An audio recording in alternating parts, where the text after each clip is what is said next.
ভারতের পশ্চিমবঙ্গের মুখ্যমন্ত্রী হিসেবে দায়িত্ব নেয়ার পরপরই প্রথম দিনই সচিবালয় নবান্নে একাধিক গুরুত্বপূর্ণ বৈঠক করেছেন শুভেন্দু অধিকারী। সে বৈঠকে বাংলাদেশ সীমান্তে বেড়া দেওয়ার সিদ্ধান্ত নিয়েছেন তিনি। শুধু তাই নয়, এ বেড়া নির্মাণের জন্য আগামী ৪৫ দিনের মধ্যে ভারতের সীমান্তরক্ষী বাহিনী বিএসএফকে জমি হস্তান্তরের ঘোষণা দিয়েছেন শুভেন্দু অধিকারী।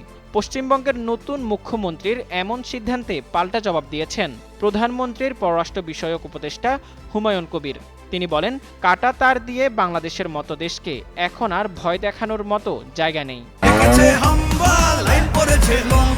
কি হয়েছে? মিনিস্টার ফ্রিজ কিনে হাম্বা জিতেছে। মিনিস্টার ফ্রিজ কিনুন, হাম্বা জিতুন, আরো আছে আকর্ষণীয় উপহার। সোমবার পররাষ্ট্র মন্ত্রণালয়ে সাংবাদিকদের এক প্রশ্নের জবাবে এ প্রতিক্রিয়া জানান প্রধানমন্ত্রীর পররাষ্ট্র উপদেষ্টা।